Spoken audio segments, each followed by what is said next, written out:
Welcome back to my series on Transport Fever 2. I'm up here in the north of Bolton with the plan to connect our passenger line to the central line. Uh, I think I will get rid of the industries from the icon filter. We don't need them on today, they're just in the way. To start with, I have kind of started with a ramp here that I'm not really happy with, but it's a starting point. And what I really need to do is get a nice even level that this bridge will cross this whole section. So I want 4 steps from the ground. 1, 2, 3, 4. Okay. And I can place that. Yes. And then that's the level I want. And I'm not really sure that the start off point that I created was exactly right. So I'll just double track it here. And then let's have a look at what I did previously. Yeah, there's a fair bit of a bulge there, and it's sort of increasing the gradient here is pretty steep. So if I could drop it down just a little, I think that would be better for trains starting off, especially at this end of the line coming up onto the bridge. So I don't mind trying to remove this without deleting any of the roads and trying to get it right this time and not have to come back. And yeah, still a bit of a ramp there, isn't there? You know, this is a build for the future where we will get faster trains in the future that will use this line maybe to its full capacity, maybe that's heaps better. Look at that. It's much more gradual, the incline coming across that road there. So I'm happy with that. Yeah, much better. Okay, so we're going to use a new bridge, a modded bridge, and it's called the Ventabren Viaduct. It is a modded bridge for console. I'm sure it's on PC for you PC users. I'm sure you've got a couple to choose from. But on console, this is the only bridge I think that I've been able to find. And yeah, I really do like it. So I've decided to time lapse this section of the build. It's a little fiddly, and it takes a little while for me to negotiate different levels of the ground, along with multiple crossings over rail lines and roadways. It turns out it took me a little bit longer than I thought it would. So uh, I thought this would be the best choice to try and keep this one a short one. But what I found with this bridge was it would allow me to build the bridge over some roads and rails that seemed very low. Right at the beginning here, it didn't look right. So I decided to check and allow some of the trains to pass underneath it. And what you'll see here is the engine clips straight through the bridge. Maybe because it is a modded bridge, you don't get that normal unable to build due to a collision type issue. So I took a little bit of time trying to get this right. I also wanted to try and keep it level, of course, for high speed rail in the future to use these lines at a greater speed than what my class 142 suburban trains will.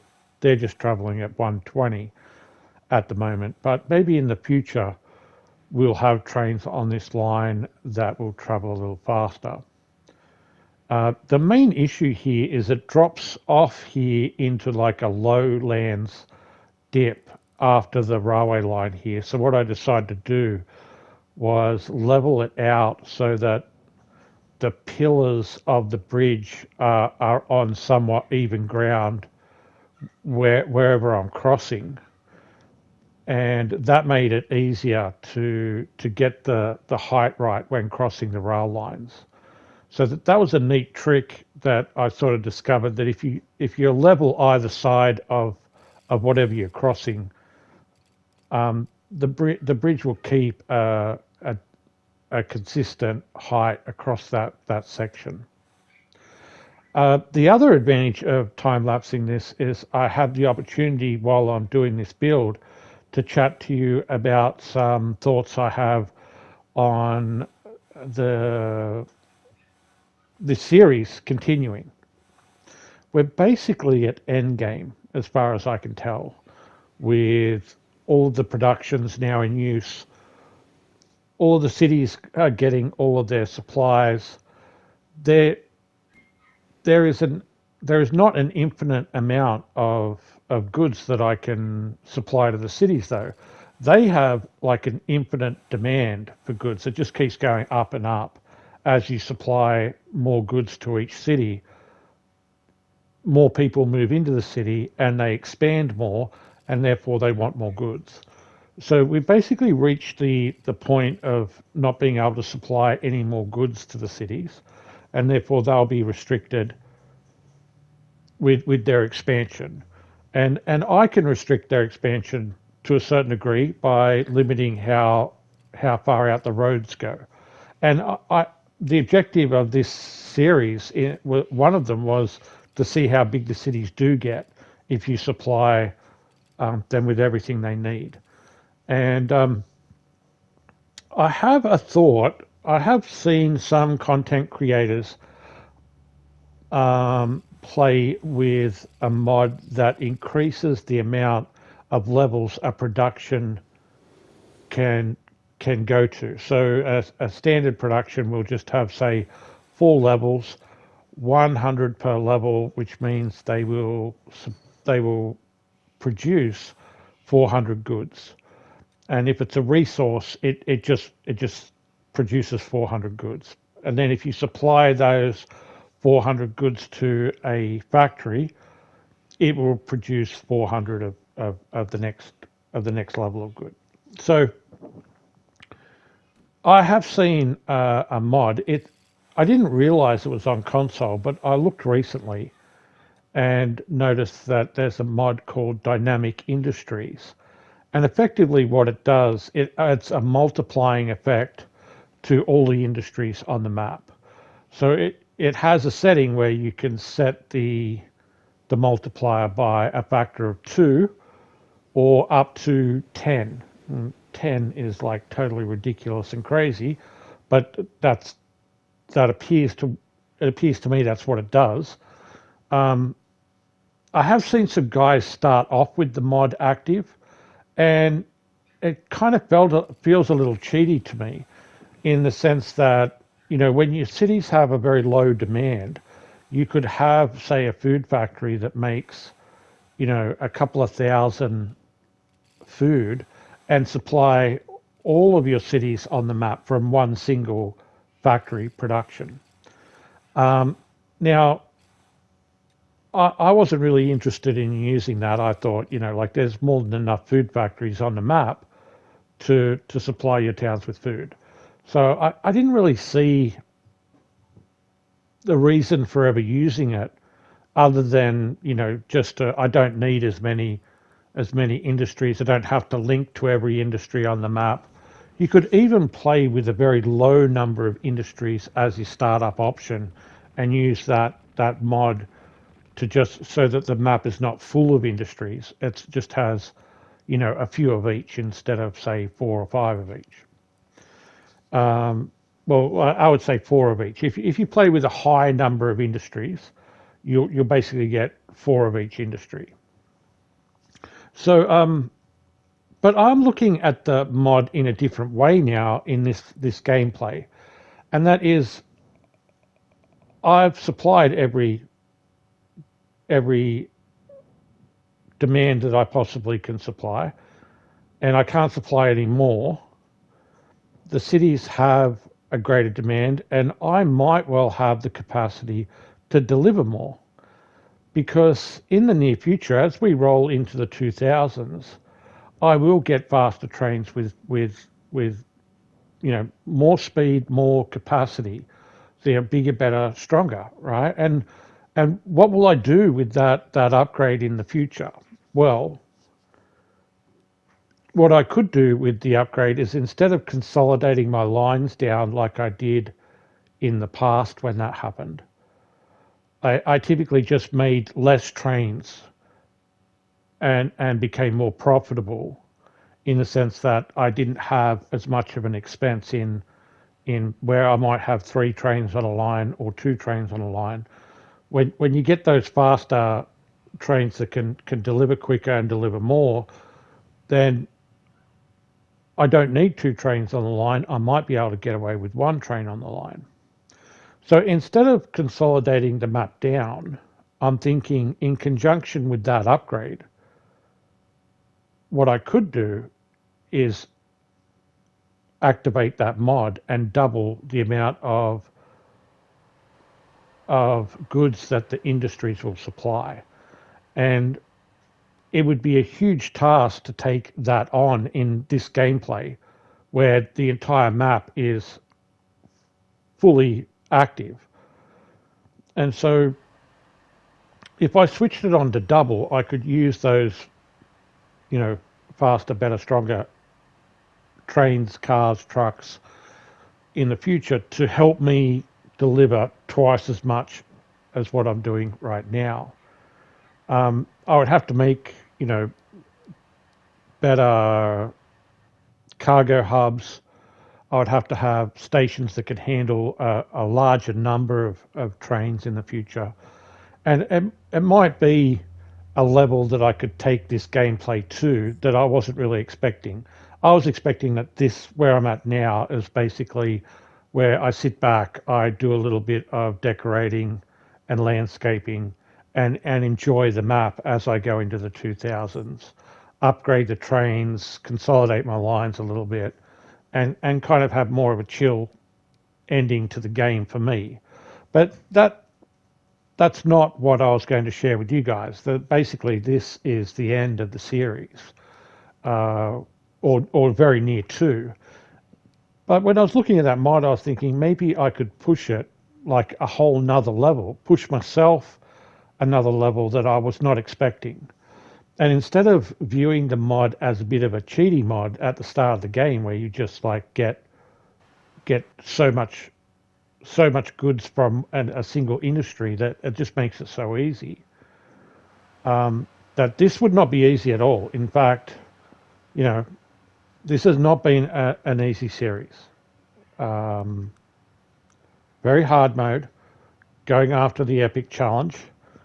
Um, I've got some settings in some cases that are very high at 150%. I have given myself a little bit of breathing room with the maintenance level being at 75, which I boost up to 100 and 125 in game, respectively. But I think this would be a challenge that would take the map to a whole nother level. Um, and so if that's not your sort of thing and you've been following and he's like, oh my God, he's going to ruin the end of the series with some cheaty mod where he's going to boost all of his production. Uh, I understand how you feel because that's exactly how I thought of the mod when I first saw it.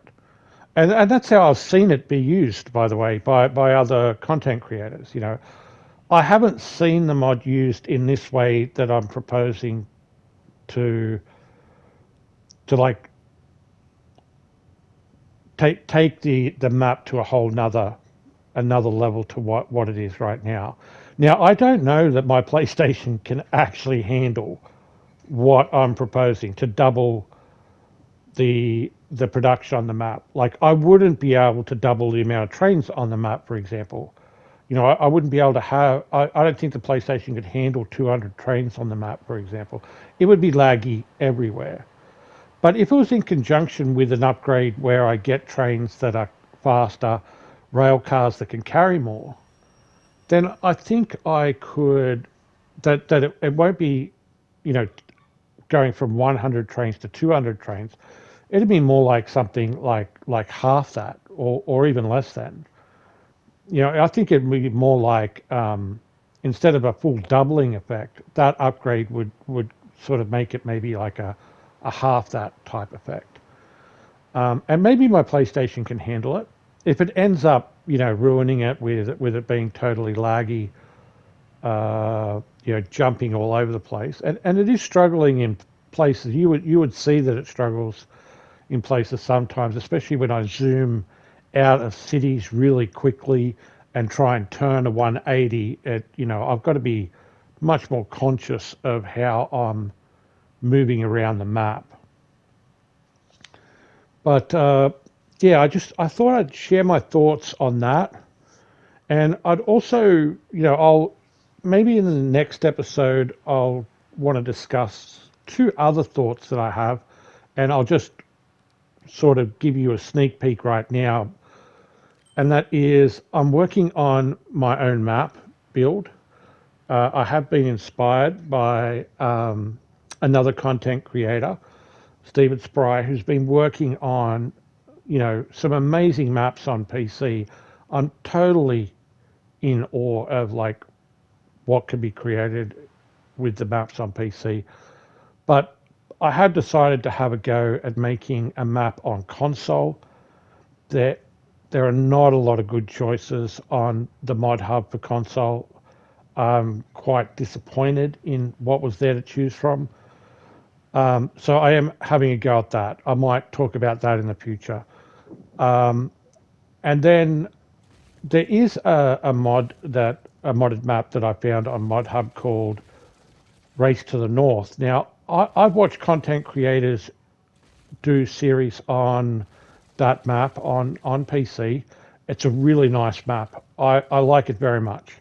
But the version of it that's on console, it seems like someone's save game that they've kind of damaged the map to a certain degree, and that's what it appears to me to be. They've like respawned the industries, 10 times, and in doing so, they've got roads crisscrossed all over the map, going nowhere to industries that no longer exist anymore. And I'm working on trying to clean that map up. I don't know that they would let me repost that map on once it is cleaned up. I I don't know what sort of it's not the right thing to take someone's mod and go and edit it and then repost it again. That's not something that you would normally do in any game.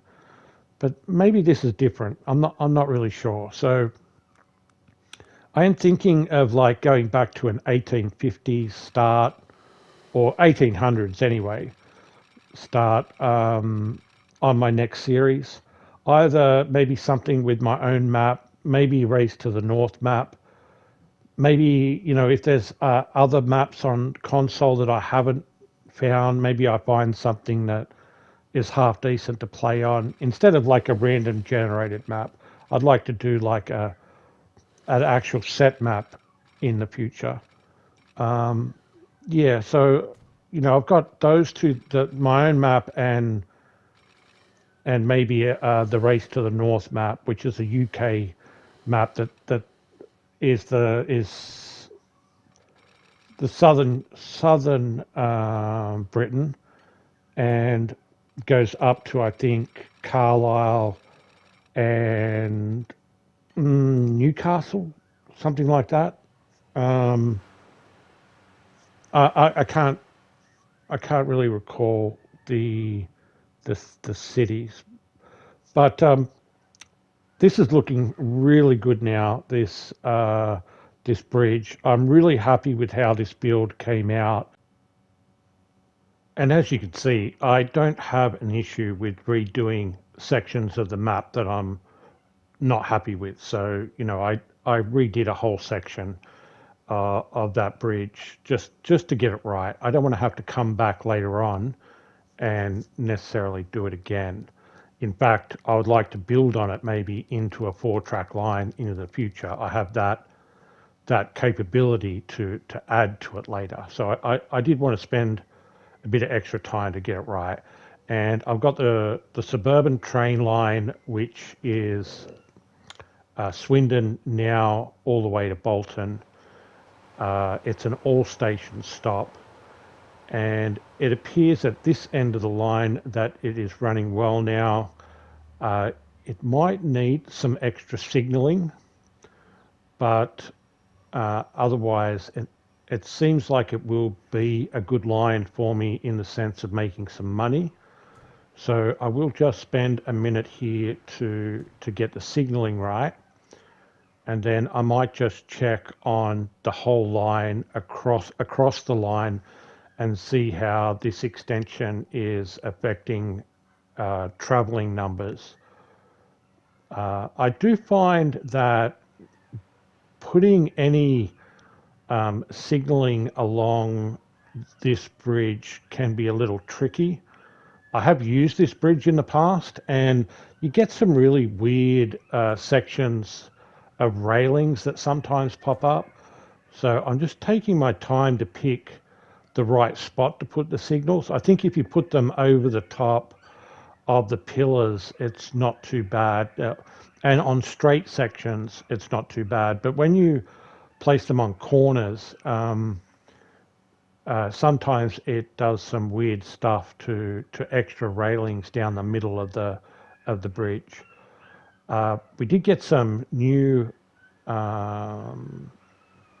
some new vehicles just then for 1991, and there was the ICE train along with some more Class 26s. So I'm just going to run down the line here. Yeah, so, you know, down towards Hemsworth, there was a good number of passengers before, and there still is. So there's still a little bit of a build-up of passengers, but you've got to remember that these trains can carry 360. So 335 is not a high number of passengers to have sitting at the station. You know, I would be concerned if there was 1,000, because that's when we're heading up towards overcrowded stations.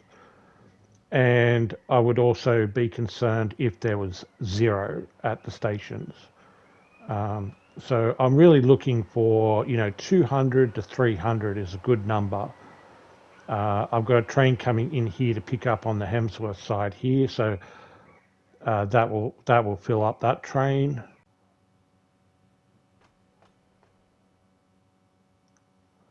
So I'm just going to do a fly over here to have a look at what it looks like from above.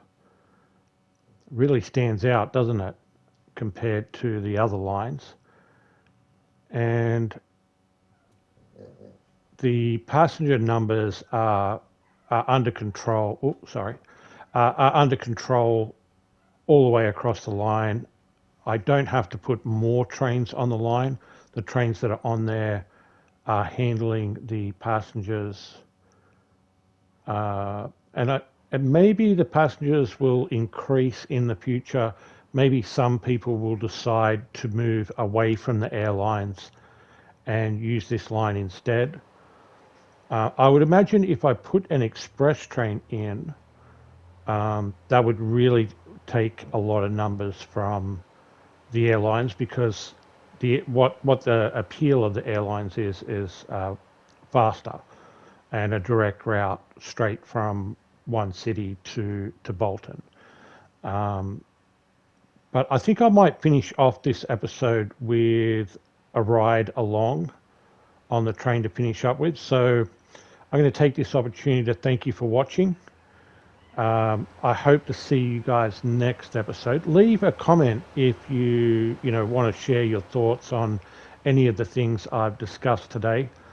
I do appreciate that I do have a proportion of viewers that watch on TV just like I do, and that doesn't lend itself to commenting. In fact, when I want to comment on someone's video, I have to go across to the computer or my phone to do so. So, I understand the limitations, and YouTube does tell me that a good portion of my audience do watch on TV. So, leave a like. If you think any of the ideas that I proposed today are any good, yeah, hit the like button, leave a comment, let me know what you think. Um, but I think I will leave it here for today, and I will see you guys next time. Have a great one. Bye.